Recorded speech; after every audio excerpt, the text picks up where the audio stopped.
mode enabled.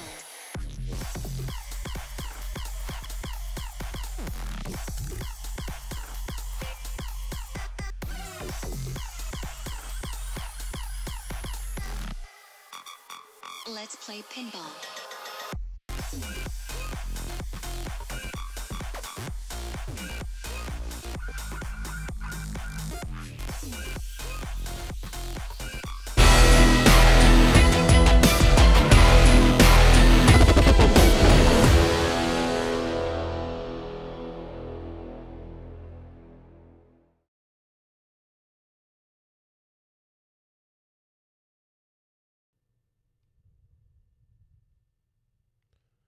And we're back. Game number 2 against my the judgment I had in the lobby anyway. I hate the little porthole now that we have in our overlays, by the way, because it shows when I'm an idiot and everyone can see it because it's high def enough. But yeah, game 1 was so long. I really and truly, after making a quick bathroom trip, had it in my head that it was game 3. Nope, this is game 2 of this best of 3.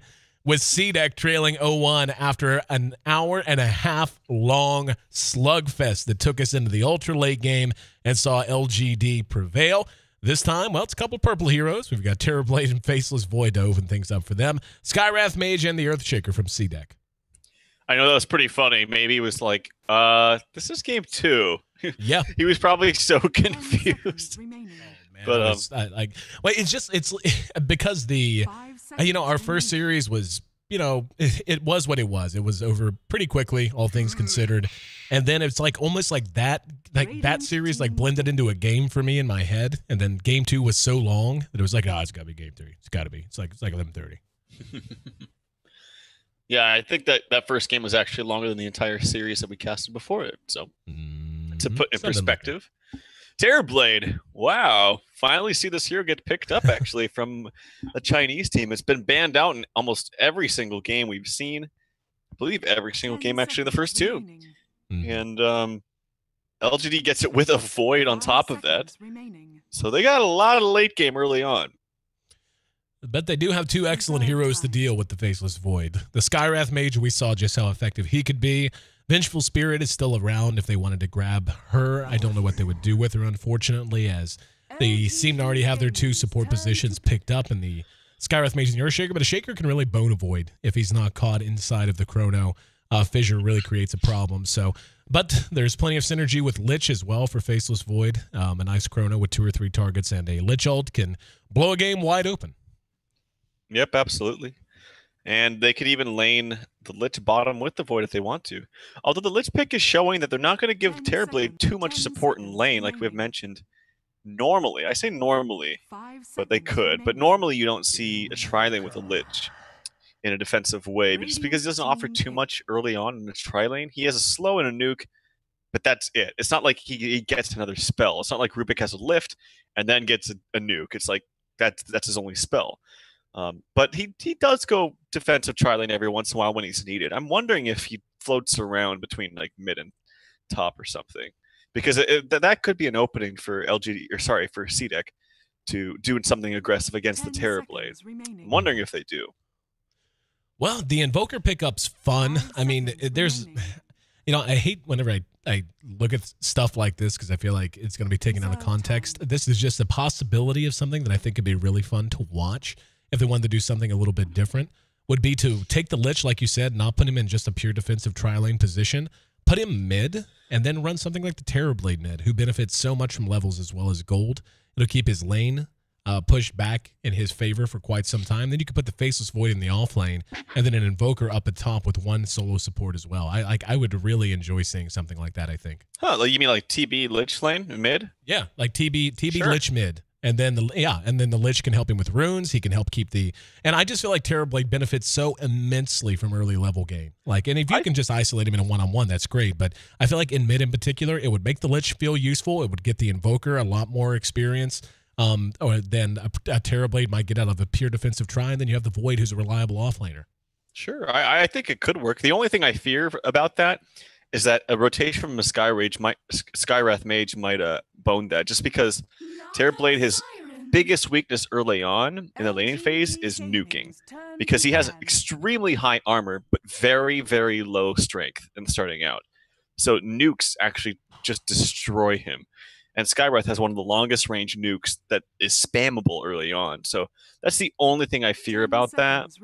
It could work, but I imagine that a rotation from Skywrath would actually put a stop to that early on. Because one Arcane Bolt is going to take him down to like it'll literally chunk out a fourth of his HP, because he starts out without any stats. I think like 425 HP, something like that.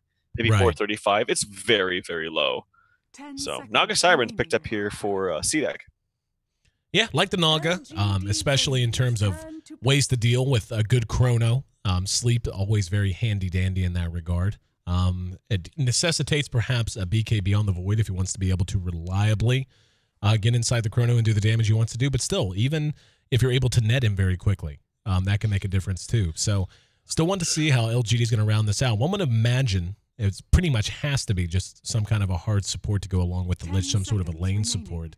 Whereas for CDEC, you know, they could do a lot with this. Morphling could be run mid. They're actually going to run the Enigma, and that kind of leads me to think it's going to be very standard stuff. But the Enigma in the jungle, put Lich in lane with the Terror Blade, let him make sure that he stays safe regardless of what he's up against. For CDEC, though, they can run the Naga mid, they can run the Morphling mid, and both heroes going to do fairly well there. I mean, at least in terms of level gain, but assuming it's an Invoker mid. I think Elder Titan would be so good here. I don't normally use this word because I think it gets overused, but I really feel like LGD Gaming's lineup is greedy. I really think it's greedy. Like, okay, TB and Void in the first two picks with an Invoker who is not, like, honestly, quite honestly, the best laner, and then you have a very passive, somewhat passive support here, and then a jungler. This is this is a very greedy lineup from LGD. I feel like they could get abused if they give up some kills early on. So I thought Elder Titan would have been very, very good. It's very good against TB, got buffed in the last patch, and they don't have very much D push on LGD Gaming, do they? It's basically it's a Midnight Pulse. That's it. That's all I can see. Maybe if it goes Quas Wex on Invoker, but I don't think Yao usually goes for that. So yeah, I'm very curious about how they're going to do this. They picked rather quickly on LGD, so I'm assuming they have a plan, but yeah, I'm very curious. Well, like you said, I mean, it's greedy as can be, but so, I mean, to a certain extent, so is LGD. I mean, they're going to have not just more roam that potential. Is true. There is basically none on the side of LGD, so, but they are going to be able to get active with the Skywrath and the Earthshaker and probably accomplish a little bit more in that regard. But you're still looking to farm a Morphling who needs a gajillion gold to feel effective. You're still looking to farm a Naga Siren who equally needs a gajillion gold to feel effective. The Puck, as good as he can be, he's still very reliant on at least getting Boots Bottle and a Blink Dagger, and even then, it's still all about his team following up until he gets another item like a Sheep or a Dagon or something like that. So I think both teams honestly are going to be happy to just sit back and farm. So we may be in for a bit of a quiet early game. Yeah, this is very interesting stuff. And I can't remember who their mid player is. Is it maybe? As he does look like he has mid items, as he's going to probably be requesting a pool here from somebody. But it looks like they want to do something aggressive up in the top lane. I'm wondering if it's just an aggressive tri-top with a Puck bottom or something like that, because those are definitely mid items for the Morphling. So I'm guessing he will go mid. But yep, this is an aggressive smoke early on here from CDEC. And they're looking to punish the greed of LGD. No one around right now, though, as Yao and Faith are the closest, but both taking their time making their way into the jungle, not wanting to get caught out. And I want to see how they decide to run this aggressive. I mean, any aggressive lane with a Skywrath Mage has a ton of potential just because of how easy it is for him to whittle a hero down for a relatively small cost in mana, and then you can try to follow it up with whatever combo you want to put together. Yao, close by. Oh, he needs to be careful. I think he saw it. Oh, got him with a fissure, but no follow-up. If they see, that's the difference. If they had smoked right here instead of in the base, they actually would have got the kill, I think. Or at least had a much higher percentage chance of doing it, because their smoke actually ran out right here. Yep. So that, I mean, the earlier the smoke, the faster you can get into the jungle. So if they were scouting further up, they would have gotten the kill faster. But I guess they just really wanted to get into the jungle as fast as possible to ward up this Enigma jungle. They ward 2 camps so far. which is certainly nice. But Enigma is one of those junglers that can rotate rather comfortably. And he actually bought sentries for himself, too. Yeah. And that's the thing, like you said, it's especially when you're talking a lane like this, where it's just going to be Puck versus, actually it's going to be a duo lane at least to start for in July, as MMY on that lich has made his way down. Oh, that's an Invis rune on the Earthshaker. If he gets a proper block here with Skywrath, that could be a very, very dead Sylar. He's gonna wait for him to come forward and last hit. There it is. Oh no, mistimed it. Oh, if he hadn't hesitated, he stopped at mid-go and then decided to complete it anyway. That's actually a pretty big misstep. Yep, unfortunate. And a very early Metamorphosis by Sylar. I think this is the right decision. The earlier you use it, the earlier you will have it up a second time, right? So right. And MMY is coming over, and it is going to be this dual lane mid as you proposed. Mm-hmm. So I like it. I'm wondering if they just transition to Skywrath mid and just dual lane this as well. It looks all fine and dandy right now with the Metamorphosis up, but when it's not up, he becomes significantly weaker. So I'm curious to see how CDEC responds. For now, it's just going to be a tri-lane top. But if they don't kill this Invoker, this is a similar, actually, last game, honestly. Mm-hmm. Oh, speaking of that, this Invoker, he does not have another point in Wex, so he can't get out of this. Super dead. First blood goes to CDEC. They make up for their missed opportunity in mid with a very early pickoff on the Invoker. This is what they really have to... I'm talking, Skywrath Mage. Would you stop? I hate that. I hate his first blood dialogue. Thing? Yes. Talks for like 20 minutes. Yeah, no, yes, no, it's everything's like that. I hate it. The only one worse is Bane. Bane's the worst. Haven't heard it. Oh God, you'll know it Can when you recite hear it to me? No, not right now. Not right now. You need maybe I'll do this his is Chinese laugh. Dota. We got time, man. Exactly. Yeah, I'll save it for later. Save it for later because I think this game could go deep as well. Yes. But 1-0 nonetheless. CDEC takes a lead. Yep, and well, the Earthshaker is actually making the rotation towards the mid as opposed to the Skywrath. I suppose it's because Skywrath can harass Void out. Oh, actually, I mean, I didn't even notice this, but yeah, Void actually went top and Invoker's got bottom. So we have switcheroos all over the place with Lich starting out bottom, going mid, Invoker starting out top, now going bottom. Musical chairs here for LGD. I really like this duo mid. I mean, look, what could maybe do? He's got 3 CS, which isn't the end of the world, but it's not going to be getting any better here anytime soon. In fact, Metamorphosis is going to be up in another 25 seconds or so. Yeah. And the damage output's going to be huge. This is what they can do. Try to get a kill, but they have to know the Lich is lurking about. Yeah, that's why I think the early liberal usage of Metamorphosis is very important. So you can have it up very, very quickly. And there's the rotation. MMY, very aggressive misstep. Big mistake from MMY. He must not have had both of them were downhill, and when you're sitting downhill, you obviously don't have uphill vision across the river. So he actually didn't see the Skywrath there, but yeah, very big misstep for characteristically. I was actually watching bottom. There was an attempt at the puck, and it didn't go as planned. Speaking of, take a look at this Naga Siren right on top of in July, and making things complicated. CDEC ends up getting the kill in mid on the misstep by MMY, as you had mentioned. Faith is in trouble. Let's see. In mid, Sylar's going to be okay. Faith, as you mentioned, in trouble at bottom. And they managed to bring it down. Nice phase shift on the auto attack from Yao. Let's see if they can follow it up.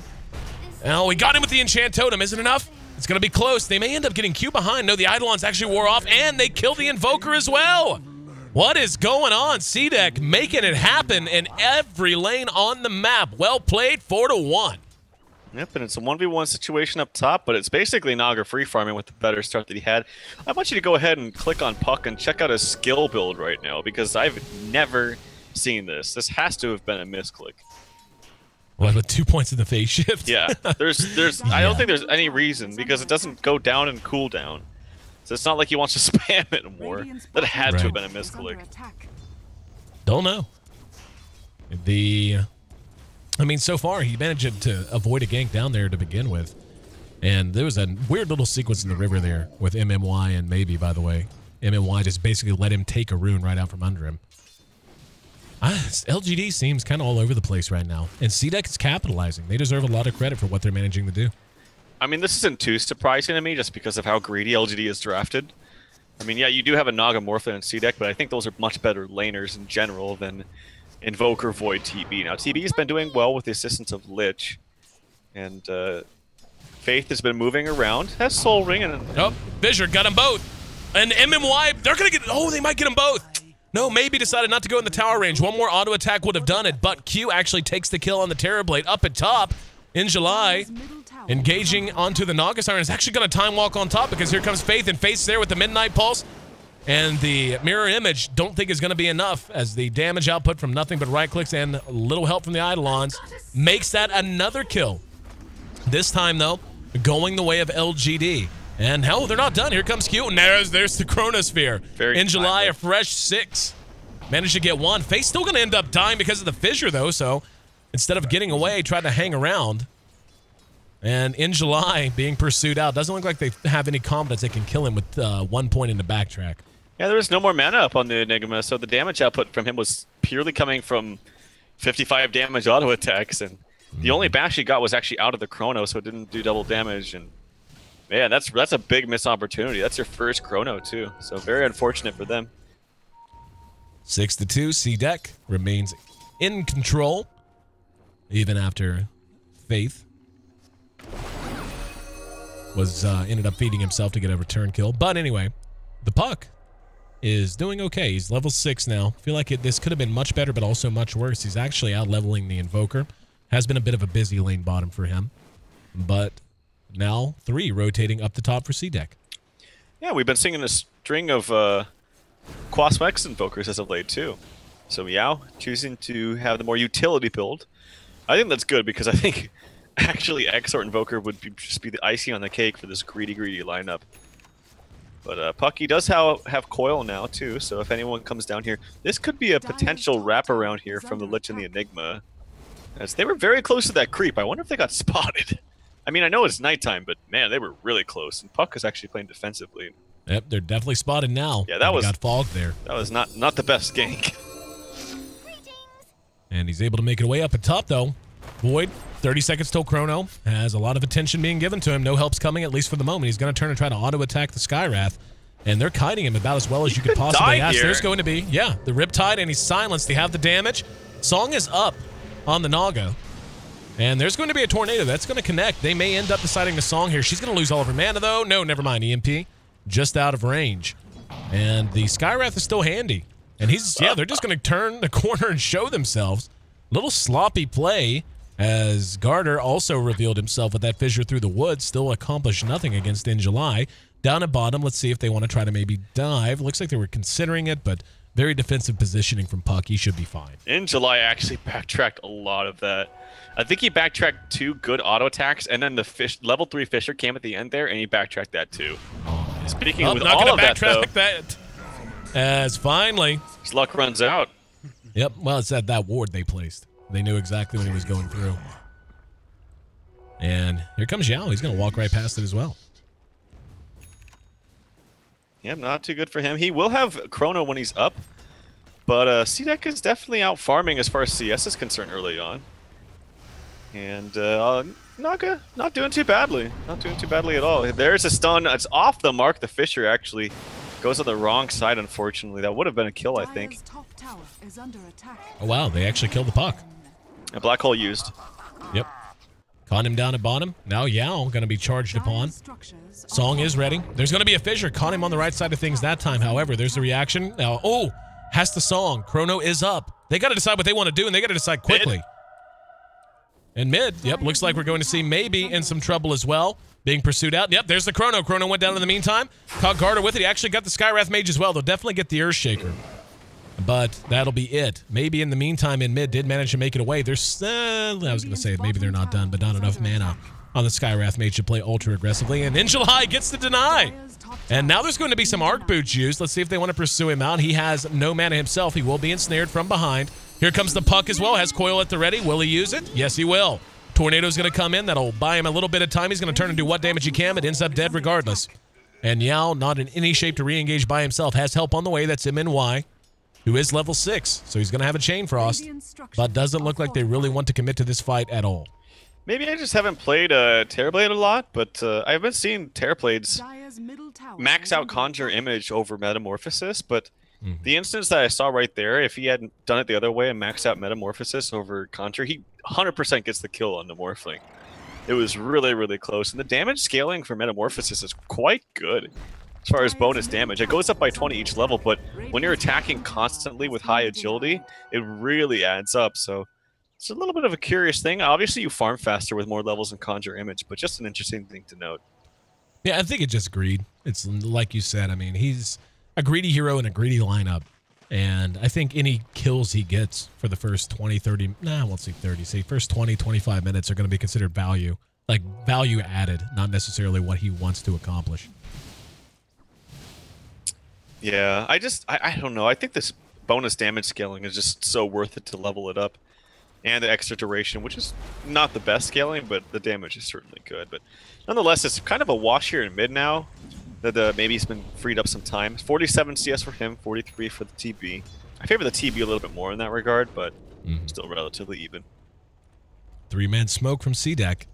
They're going to head top and try to catch Yao. Let's see if they can accomplish it. He's by himself. He needs Ghost Walked and Invoked right now, but he's got to be super fast with his finger. I don't think he's going to get it. Nope. He's going to get Waning Rifted. Yeah, he's dead. There it is. No luck and well executed from CDEC. And if they can hold the Invoker down, they're going to be in good shape, man. He is not developing super quickly. 34 CS is in the ballpark of the rest of the board, but it's near the bottom of that ballpark. He's up in the, well, I guess I reverse that. If he's in a ballpark, he's up in the nosebleeds. Good one, good one. Great thing for CDEC, too, is that, actually in mid. Almost got him in Y, but now he's been caught. There's going to be the Chrono as well, and the ulti bouncing around, but he didn't really get the best procs on it. Now, finally, it cleans up one. Now it'll bounce to the high ground. Took a little longer than he would have liked to secure that last kill. Now they're going to come back in. Silence on the Injuly. There's the Mystic Flare as well. It's actually dodged by almost everyone. Siler ate some of that damage, though. Coil went down, caught Injuly, but they're just charging right down their throats. EMP is on the mark as well. One more auto attack. No! Survive with less than 20 HP. Song of the Siren. Used by CDEC, and I feel like Puck wishes maybe it wasn't, as it would have done a fair amount of damage with that orb, and Yao not sitting in the best shape anyway. However, now with the Enigma and the Terror Blade and the Conjure, or the Metamorphosis, they're going to be able to take this tier 1 down pretty low. Yeah, they're not going to commit with maybe coming back in, but they certainly got the damage done. Well, I saw for the first time personally that how much extra damage that those illusions take now, as those orbs pretty much one-shot it. Maybe he's going to lose a little bit of his, a bit, actually all of his mana there to the combo of the Invoker. So that's definitely a good reason why to go at Quas Wex is against this Morphling, just to drain his mana so he can't morph anymore. But right, yeah. In July, on his way to a Mask of Madness, he's not far. Only about 600 gold now.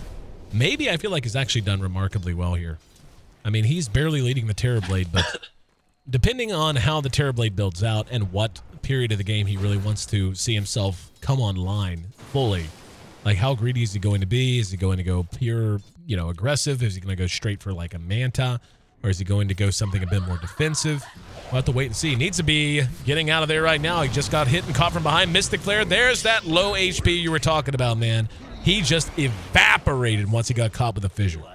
He does, and with the way that he was saving his gold, I wondered if he was going to buy a Yasha right then and there before he died. Yeah. But because he's not, I'm wondering if he's just going to go straight Radiance. Like, so? Why else to save this gold?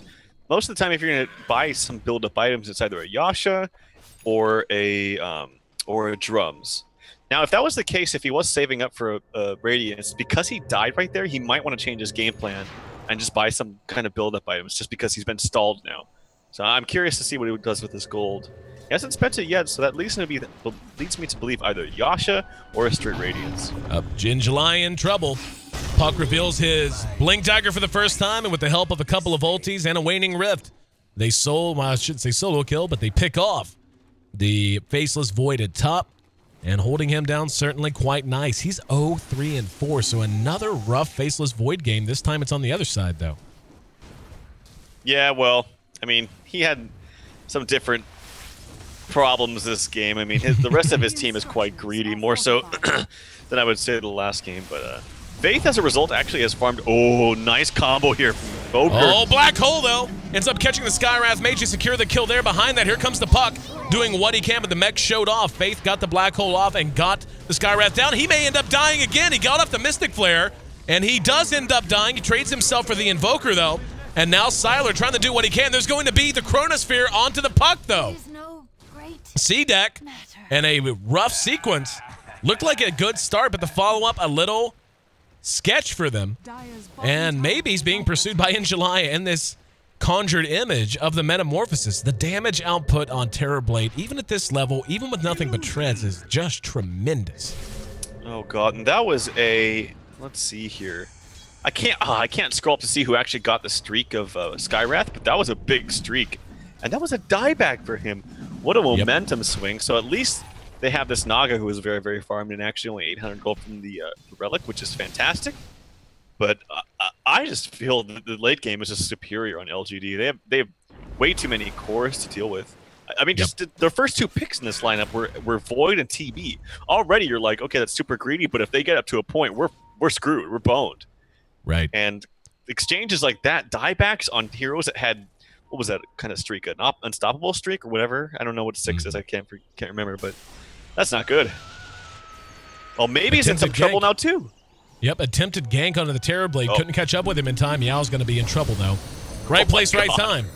Yep, those two, the Puck and the Skywrath Mage, had actually headed top to try to gank the Terrorblade, but Sylar pulled out in time to get himself to safety, so they happened to be chasing him along this way and then doubled back for that kill. Yeah, this is why Invoker is, or not Invoker, oh, two-man coil. MMY missed with the Mystic Flare, doesn't matter. The Fissure's there to follow it up and help get the kill. Puck, phase shifts out. Malefice ticks are going to slow him down. This might give time for Sylar to catch him. Hits him, and going to be able to jaunt at least once. Let's see. Yeah, he's going to be able to make a way. Behind that, though, they could be in trouble. They're a little hemmed in. Here comes one. Yes, silence on the Sylar. Maybe turns, and they're going to re-engage. LGD gives up two, the Terrorblade and the Lich.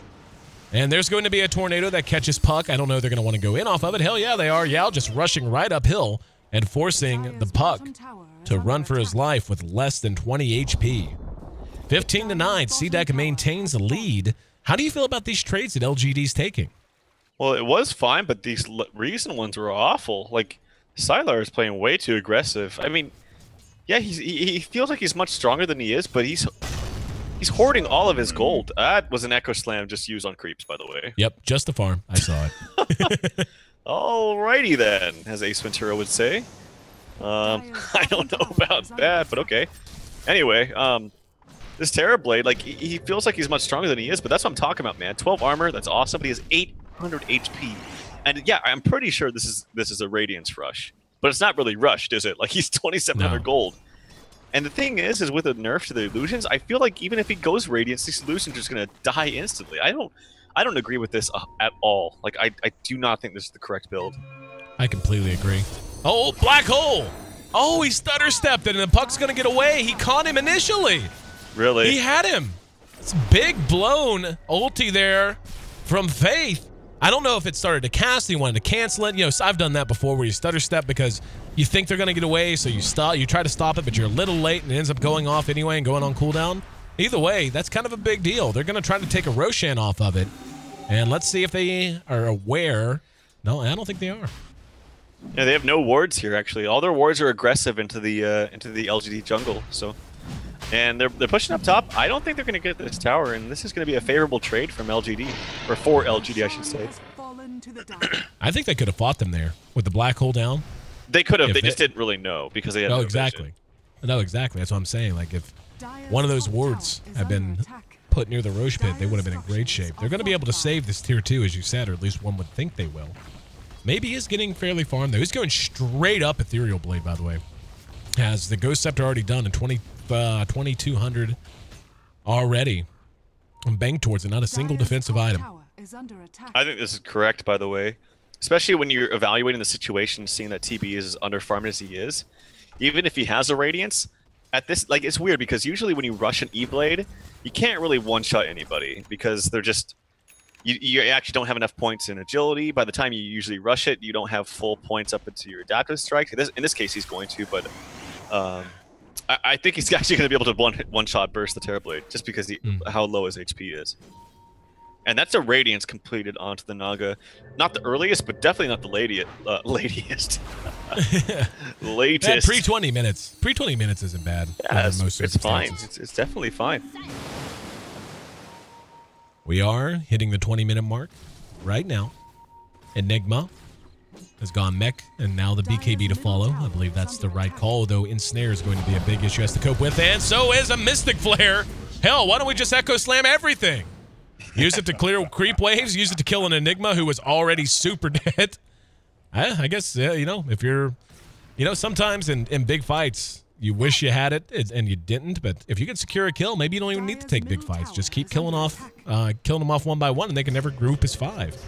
I think LGD's in a world of hurt right now. And I think it's on the back of some kind of big misplays, as you mentioned, the hole. I didn't see it, but that's pretty big. And the item decision from Sylar, I just don't think this is good at all. Especially with a greedy lineup for the rest of the team. And even in July, who's opted out of getting the Mask of Madness, is going for a casual Morbid Mask for farming and into a BKB, I would assume.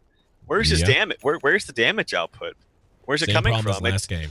Again, it's only going to come from the Radiance, but even then, the Illusions are just going to die in a second. I'm just telling you, I still just don't think this is the right decision. If they're able to get this Radiance and just not die for like 20 minutes, I guess it'll be fine. But dude, Naga's going to farm way faster than you. Yep. That's what I don't understand. You know Naga's going to go Radiant, so why don't you just try to stick it to her before that can really kick in? Because even when the Radiance is up, you still need 15-20 minutes for it to really pay off. Maybe has a Replicate up. If they're going to go for this, they got to do it super fast. They're not going to get there soon enough. Oh, no. Oh, Faith. You poor the PGG emotes. Oh, no. Yeah, sometimes you just have bad games, you know? Yep. He has black holed a few times, and only once did it actually connect on a target and stay connected long enough to get a kill. That was on the puck at bottom. Since then, he's whiffed him. And now the split push is on. LGD seems to be in a shambles. What do you do right now? I mean, right now you're noticing the Naga has her Radiance up. Look how much damage just the Radiance burn and a Riptide is doing to Sylar there. Yeah, I don't know. I think LGD's made some big mistakes this game. And I don't even think it's been... Okay, well, I was going to say personal, like, misplays, but we've seen 2 big with black holes, so I can't really say that. But MMY's dead again. Should be. Yep, he had extra vision, so he's dead. Invoker couldn't quite hit his spell. I guess at the least, despite Invoker being 1 and 5, he does have an Orchids at not a terrible time, but yeah, I don't see this one going in the favor of LGD this game. I'm not usually one to call it early, but I just think their decision-making has been really questionable this game. Sylar is just in bad shape is a big part. Well, I mean, he's in the range of every... Oh, never mind. I was going to say he's in the range of everyone, the Naga and the Morphling. He's a few K gold behind, but yeah, he's dying quickly. They do catch the Naga here. Let's see if y'all can get the job done. EMP did some damage, and not enough. Well, she has bots and she's fast. She has bots and she's fast. They can't catch her here. Void has Chrono, and 3 seconds until Time Walk. If he threw it blindly, he could have gotten her, but little late. So I'm with you, man. This is looking bad, especially with maybe being able to E-Blade the Terror Blade immediately. Like, he went from 100 to 0. Oh, yeah, see, that's what I was expecting. And I don't understand this non-Mask of Madness build from Faceless Void. That's one of the best things about Void, is to be able to solo kill anyone with the extra attack speed by getting those extra procs during your Chrono, so you get the double damage. But he's just opted out of it. It's just, there's a disconnect here. It's such a cost-effective item for a hero that really benefits from the increased attack speed. So I just think it's so weird to see a casual Morbid Mask. Quick pause for a disconnect and a reconnect. Hopefully that'll be all. Yep, all she wrote about it, and we're ready to jump back in. But yeah, I feel like just to echo your points. Oh, hang on. Someone went to pee, apparently. But most of the decisions made, I mean, the play from Faith in particular has been a little suspect this game. He's a fantastic player, but like you said, we all have bad games, and I believe he's had one. The item choices, though, on both the Void and the Terror Blade, really sketch. I mean, he's got a Sacred Relic, but, I mean, what the Naga's had it for coming up on 5 minutes ahead of you now, and her net worth is already 4K ahead of you after that death. Like, what? I don't know. I mean, it'd be one thing if Terrorblade like crushed mid or something, but he's 1 and 4, man. And he's been like, he was like 1 and 2 about the time it was time for him to make the decision of what the item build was going to be. Oh, and several of his deaths were easily preventable too, but he got just too aggressive and too excited at times that he thought were openings that weren't really openings. He has to account for the fact that nuke damage just destroys him, and CDEC has a lot of nuke damage, so... Yeah, and that's what I was talking about with TB. I mean, TB's a great hero. There's a reason why he's banned out all the time. Oh, hang on. MMY caught. Mystic Flare shot way preemptively. Can they bring it down? There's going to be a chrono that only got maybe, but they're able to follow it up. The Lich is down in exchange for the Pug. Song of the Siren. CDEC has to decide what they want to do right now. LGD perhaps ready to chase this out. Getting the Puck for the Lich is a big win. And they're going to get eyes on at least one of them. There we go. In July jumps him. The damage is there, believe it or not. Ensnare on the Siler, though, and he just melts. They end up trading their Terror Blade for the Skywrath Mage that time. Yao and Injuly are still up and standing, but not for long. Maybe is hitting so hard with that. Oh, hello. Shotgun right in the back. Faith being burned down. Doesn't even have enough mana for a black hole. Brought down. Injuly will be able to time walk back into the base, but that's a 4 for 2. I was just going to say, I wouldn't be surprised in the slightest if GG was called. He doesn't even have his Radiance at 25.5 minutes. And that's going to be game 2 going the way of CDEC. Really impressive play from CDEC, especially considering, I mean, it's got to be so mentally and physically draining to play a 90-minute game and lose. It's like Monopoly, dude. It's the Monopoly effect. You play and you play and you play and you play and you play and you play and you play and you play and you lose. Monopoly is such a shitty-ass game. That's that's a topic for another day. For now, how about we talk about Doto? 25 minutes. So collectively, our first 2 games have averaged an hour each, as we hit midnight now.